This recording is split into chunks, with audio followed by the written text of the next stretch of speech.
What's up guys, NepentheZ here and welcome back to another episode of The Road to Glory. Thank you guys for being here. Drop a thumbs up on the video. As you can see on the screen right now, we are currently 20-4 after 24 games. 16 remain with 8.5 hours left. My aim was to go to 8 wins per day through Friday, Saturday, Sunday, and then get the extra win to go to Gold 1 also on the Sunday. And just take this month as a bit of a chill month. And I kind of maintained that until after Squad Battles rewards. I did play some more games. A lot of you that follow me on social media will know where we got to. A lot of you won't. So you'll have to wait for tomorrow's episode for that. But today we're going to have 10 to 12 minutes of gameplay. Literally the 5 games that we've got coming up for me to go to Gold 1. And then Squad Battles rewards afterwards. I've got some comments, dudes. But first of all, you want to get any Nepo apparel? Oh yeah, check out the store in the link down below. We've got some wristbands, some tracksuits, some hats, some hoodies, some tees, all that good stuff. All that good stuff.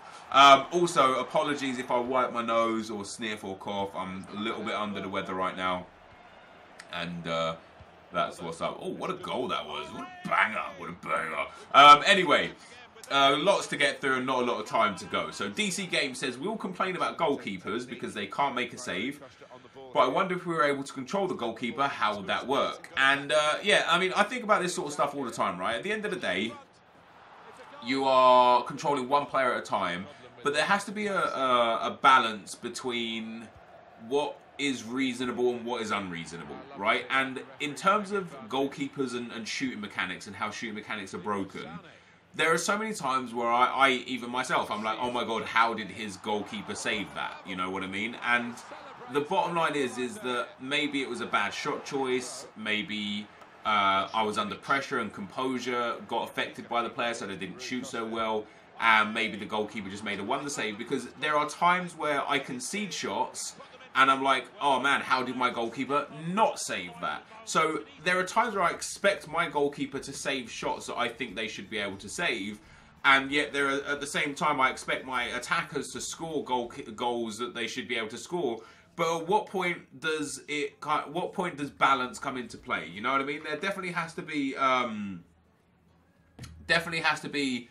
a situation where goalkeepers are gonna make saves, because they're like, you can't have them making no saves ever. You know what I mean? If every single shot was a goal, then what would be the point of even having goalkeepers? And funnily enough, what DC Games says is we all complain about goalkeepers because they can't make a save. That's more to do with the fact that shooting is broken than to the fact that goalkeepers are broken. It's more to do with the fact that at what point do you expect your striker to score versus not score? If you go clean through on goal, or let's say you get, 20 yards out with Cristiano Ronaldo and you hit a finesse shot, you expect that to go in. So when your opponent does that, you expect your goalkeeper to make a save, but if the shoe was on the other foot, you would expect to score. So you know what I mean? At what point is there balance? It's definitely an interesting point of conversation. Luke Skiedler says, hey Nepo, I have a question. When you have to play an easy pass to a teammate but you have your back to him, the pass will be more likely to be very inaccurate. However, the amount of goals I concede with a player shooting the ball perfectly into the bottom corner with his back to goal is insane. Why is this possible? Would love to hear your response. Love the series and keep up the good work. Well, thank you for the kind words, dude. First of all, I want to address the hyperbole here of the amount of goals I concede with a player shooting the ball perfectly into the bottom corner with his back to goal is insane. I would like to just argue that fact. Unless you can give me considerable video evidence of you conceding insane amounts of goals with players back to goal and getting it perfectly into the bottom corner, I can't believe that you actually concede an insane amount of goals like that. Do I think that you concede some goals like that? Absolutely. But would it be considered an insane amount of goals? Does it happen incredibly regularly or even regularly? Probably not. Those are very, very specific circumstances. And if that does happen to you more often than not, because I don't really score nor concede goals like that often. I'd say maybe 1 goal out of every 100, maybe even 1 goal out of every 300 that I concede is from somebody who's with their back to goal that swivels and shoots it into the bottom corner. Like maybe it's the way you defend, and that's why it causes that a lot more. In terms of the shot accuracy on that, in that sense, the issue isn't the isn't the fact they got the back to goal. There was a problem with this in FIFA last year and the year before as well. Standstill shots, for some reason, generate more power than shots where a striker is running, and I don't know why. It happened last year. A lot of times you do a fake shot stop like 20 yards out and then just press shoot and it will just fly in. It's something just to do with the way the mechanics in the game are, and it's broken, but again, it's one of those things that it's not so broken that EA are going to spend time and resources to fix it, but it's broken enough to the point where you'll probably lose a game or two because of something like it. You know, some random, you know, Renato Sanchez will hit a 25-yarder with his back to goal and it'll nestle perfectly into the corner. That will happen once or twice every now and then. But I personally don't think it's an issue. But I do think with what they've done with the passing, where if you try and do a 180 back to player pass, the accuracy is turned down. I think they should just do that with the shots as well. Just turn the accuracy down massively. Happy days. Happy days indeed. YouTube Bowman says, hey Nep, this is about the kickoff thing where your players are not wide enough. You want EA to just put your players wider, but there could be too much space in the middle. So I thought, why would EA not just let us customize the starting positions of our players when there's a kickoff? We could not complain at EA, and you could choose what position starts. Anyway, just an idea. Hope you read this and give me your opinion. Cheers. I actually spoke to Rob Hodgson about the kickoff stuff, you know, because I think for me personally, kickoff goals are the biggest problem in FIFA. The amount of goals I concede and score from kickoff is just too high. But Rob Hodgson tweeted out that if you have any video clips of kickoff goals being scored, to send them to him. And he asked me, how many clips do you think I got? And I was thinking, hey, maybe 10,000, maybe 20,000. It must have been an absurd amount of clips to go through. He got like a handful of clips. Nobody actually bothered to record them scoring or conceding kickoff goals and sending them to him. So how can EA really address a situation if we're not giving them the feedback to do so? But with that being said, he also mentioned, you know, and we had a brief discussion about the fact that there's been an issue with kickoff every year for many years.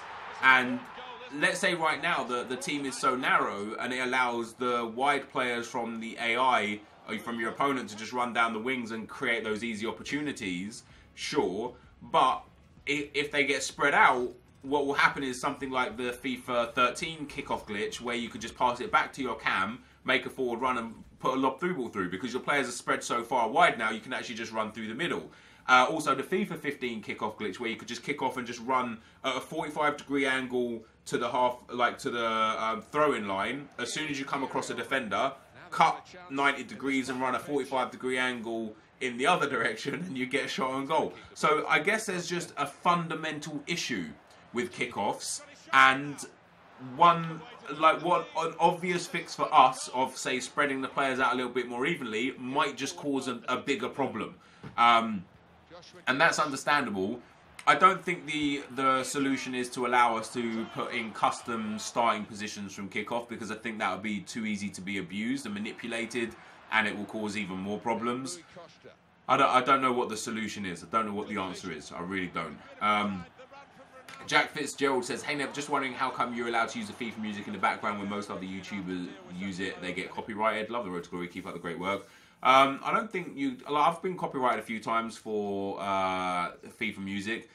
Generally what happens is, like, right now the music in this game is like owned by FIFA, right? They bought the rights to it, so I feel like that's why it doesn't get copyrighted. But also because I talk over the top of it, because there's gameplay sounds and other ambience in the video, it's not like I'm just using the song for my game. So fair use would be an acceptable argument in terms of a copyright claim against the FIFA music, especially due to the fact that it's in the video game.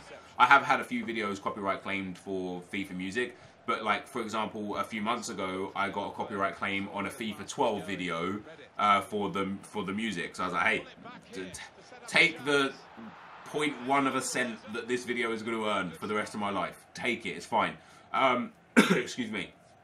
But yeah, I turn it down. It's not the focal point. I'm not using it to generate views or revenue. And if there was ever a copyright claim, I would remove it. But I don't get like special treatment from EA or YouTube. I just think I understand how the system works potentially a little bit better than somebody that might just have the music. And as I say, because I'm talking constantly and over the top of it, it would be very hard for the algorithms that track music and TV and film and stuff to actually differentiate between the song and what I've got, because what I've got is, as I say, like me just talking over the top of it a lot. So there's that. Caleb McClure says, hey Nep, how does the player's weak foot affect their stats when using their weak foot? Keep up the great vids. So I can't find the literature on this, but I know this is true. And if anyone in the comment section has the literature on this and wants to send it to me on Twitter, that would be great. But, excuse me, each star is representative of 20% of the stats. So if your attacker has 80 shooting and a 4-star weak foot, he will get 16 shooting for every star that he gets. So he'll get 64 shooting on his weak foot, because that's 80% of 80 is 64. So yeah, basically each star is representative of 20%. So somebody that has, say, a 2-star weak foot would only get 40% of the stats. So if a player had, you know, 80 shooting and they get 40%, they're only going to get 32 shooting. So it would be pretty bad. I did have a couple more comments, but we have run out of time. Now, I ended up getting a couple of really easy wins all the way up to Gold 1. I finished 25-4 after 29 games, 11 games left. Of course, it would be a travesty if I didn't just put in a little bit of extra effort to try and go up to 29 wins. So I'm going to show you some more gameplay in tomorrow's video and see where we end up going with that. I'm really happy with the way I'm playing FIFA. And one of the biggest things for me, and as to why I think I did so well this weekend up to this point, is literally because I wasn't pressuring myself to get insane amounts of games done per day. 8 wins Friday, only 9 games. 8 wins Saturday, only 9 games. 9 wins on Sunday, only took me 11 games. So I've only played, you know, 29 games and I've got 25 wins, and it's because I had much less pressure on me to do so. And so that was great. So still had 11 games, 7 hours to do it. Did we get there? We're going to find out in the next episode. For now though, guys, this is going to be the end of the gameplay. Let's get into those squad battles rewards. Alright guys, so the squad battle rewards are here, and I have hit my weekly goal for this month. Of course, we're only going for 24 wins a week, or 25 because it's Gold 1, with 11 games left. I'm currently 25-4. I'm probably going to play some more. You know, it's just such a strong position. I only need to go 9-2 in my last 11 to get 34 wins. I only need to go 4-7 to just get Elite 3, you know. So for 4 wins, I'll probably play it through. I don't know for sure yet. It depends on my temperament. Like if I play a game and it's just too much, too stressful and whatever, I just be like, can't be bothered. But 25-4 is a sensational return from this weekend's Foot Champs games. And this for me is a prime example of why, although I think the general structure of Foot Champs should change, this for me is why I would most like it if we just got 1 extra day before the general structure change, because then 10 games on Friday, 10 games on Saturday, 10 games on Sunday, and 10 games on Monday. That would be ideal. You know, if I could play these last, you know, if I played 1 more today and then could play my last 10 games tomorrow, that would be so much better for me. So much less stress, give me a bit more freedom, and for you guys as well. Of course, I very much doubt we're going to see that, but so be it. Now, in terms of squad battles, guys, whew, we had a good week. We played every game. Well, we played all but 1 game anyway. We finished 3rd in the world, which is awesome. We get an ultimate pack, 87.5k coins and 2 50k packs. First of all, that ultimate pack is obviously fantastic. My main man, Vitality Rocky, it's his team this time around. His team on the screen there. I'm not going to pay too much attention to it at the moment. We'll do that in another video. But if we look at the top 100 of last week, there you go, guys. I finished 3rd with a game spare. I didn't need to play it because I couldn't possibly have caught up with 2nd or 3rd. The guy who's 2nd is a professional player for Brøndby. I think Brøndby anyway. He's a professional player anyway. And he actually got DC'd from 1 game, so he would have finished 1st if it wasn't for that DC. Now I actually lost 2 games this weekend, and I screwed up on so many more. Not many clean sheets. I didn't score 5 goals in all games, but just generally playing on Ultimate secured me top 10 by a fair distance. You know, 122,000 for 10th. And I had 126,000 basically with a game spare. So that was really, really nice to be able to finish up in 3rd spot. That's the best finish I've had in squad battles since the beginning. And we're going to get straight into the rewards. So 2 50k packs, guys. Of course, we've got our pre-order packs as well. The Team of the Week pack, I don't care who it is again, unless it's somebody who's insane, They're just going to get discarded. Yeah, Funes Mori can go. See you later, Funes Mori. Now, I'm not expecting all that much, to be perfectly honest, because my luck's just not there. Although we did get Casemiro. Actually, our Team of the Week pack this week was pretty decent. Our 15k pack, we get not even a rare player out of the 15k pack. But even though we're getting an ultimate pack, you know, which is 30 rare players, it's a really... Oh, Shadow Chemstar was very nice indeed. It's a really good pack. I would be surprised if we got higher than an 84. That's what I expect, an 84, maybe one of the garbage informs. That's kind of what I'd be like, yeah, okay, that's what we get. So we actually get some rare gold players in this pack as well. Let's see what it's going to... Didavi, Mathieu. These players obviously nice to go into the club for the time being, get used for marquee matchups, or... Ooh, it's a nice kit. Or potentially get used for just for selling to buy an next player. You know, I love the fact that I'm already back up 153k coins as well. And people keep asking me now, am I going to start saving for Team of the Year? Imagine saving this another 5 times before Team of the Year. So 10 rare player packs. 12 rare player packs, 6 ultimate packs.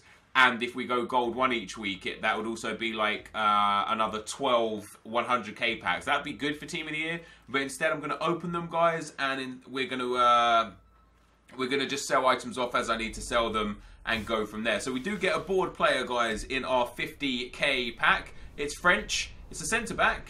It's not a great one. It is Laporte. I don't know how much he's worth. We'll store him in the club for now and potentially use him, sell him or use him at a later date. We get Casillas in there as well, not so bad. That's not the worst 50k pack I've ever seen. An 84 and an 83. I don't expect much more than that out of the ultimate pack either. And here is 50k pack number 2. And we're going to get from this a white flare. It's an inform. Let's go. Who's it going to be? It is going to be... I don't even know who this is. Kostic. Oh, that's not a bad card, actually. I didn't even know it was in Team of the Week. We get an 82 rated Kostic. That is not bad at all. We do get ourselves an inform. A load of other crap in there. How much does he go for? 12k? 15k? Yeah, about 15, 16k. He's got 4-star skill moves. It's not the worst card I've ever seen, that's for sure. I will list him up straight off the bat, though. He had a bid of like 15,750, so we'll list him up there. We get Batshuayi. Hey, that's not the worst packs. Already, guys, I'm happy. We've got an 84, an 83, and an inform. Now for the ultimate pack. Can we get something ultimate in it or not? EA, what are we going for? It's a flare. It's not an inform. As I said, I'm calling an 84 personally. Brazilian. Left back. Alexandro! Let's go! We can now sell our Alexandro and put hit, or maybe even sell this one.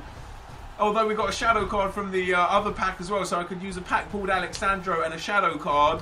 That's awesome. That's like a 100k player.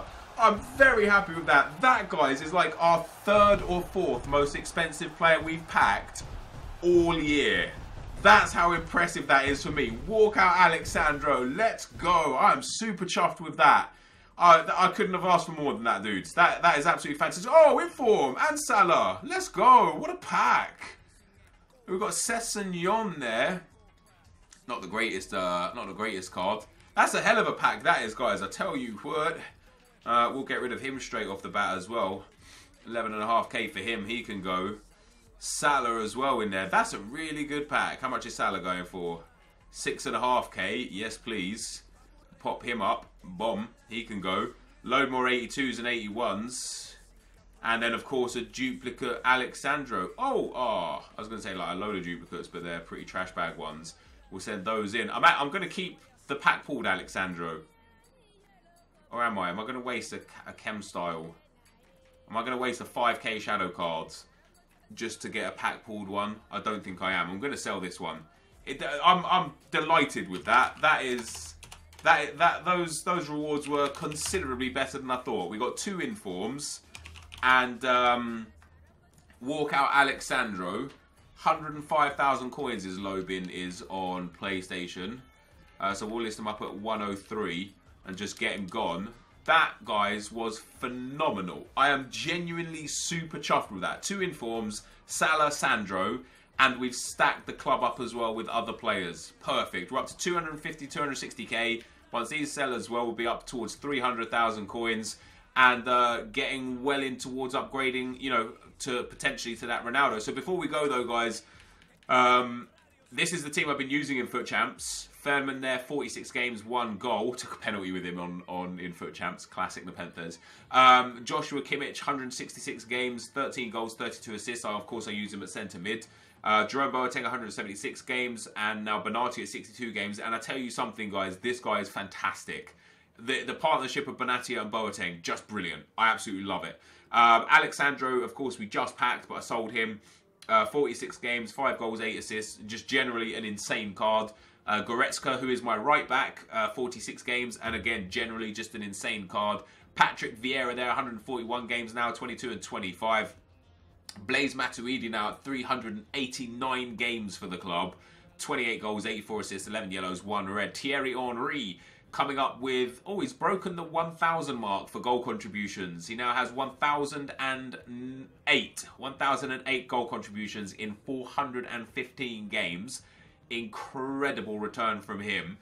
Cristiano Ronaldo has 122 goals and 54 assists in 62 games. And then Costa, 415 games, 232 goals and 350 assists. So that is my team. That's what it looks like. And then even the bench, some of them get on. Kramaric only on once. Moy not on at all yet. Kolasinac not on at all yet. Oh, well, they're on the reserves anyway. Talisca has come on, as you can see there. So Kramaric only on once. Talisca's come on 10 games. And I like him because he's 4-star weak foot, 6'3" tall with really good stats. You know, he's got great curve, great passing in general, great shooting, good dribbling. Other than that, like composure, but that's not the end of the world. So Talisca I quite enjoy. Fernandinho has come on 9 games. Sansone come on 4 games. Farfan come on 7 games. Alessandrini, of course, has a lot of starts under his belt. 342 games, 208 goals, 266 assists. And then Kolarov I bring on a lot. I really like this Kolarov card. 6'2". Okay, he's high medium, but bringing him on in at CDM or on at fullback, it's just a really good card to bring on. He shores out the game. He's got really good composure as well. You know, 88 composure, so he passes the ball very cleanly. He's got a great shot on him. He's really physical and just generally is a good general to go into that CDM role when Vieira needs to come off the field because he's too tired. So this is a squad, guys. Like I say, there might be a bit more gameplay in this episode. There might just be some more games in general, but those were my those were my squad battles rewards. I'm super chuffed with that. We made, what did I start with, like 60k? So I've made already over 200,000 from squad battles. And there's a lot to sell and a lot that we stored. So I'd say we made about 300,000 coins from squad battles this week. Plus the fact that the match coins from the 44 games easily cleared 350k from squad battles this week. I am down with that. This though, guys, is going to be the end of the video. If you did enjoy it, be sure to leave a like, rating, comment and subscribe to my channel if you haven't already. But for now, guys, I'm out. Peace.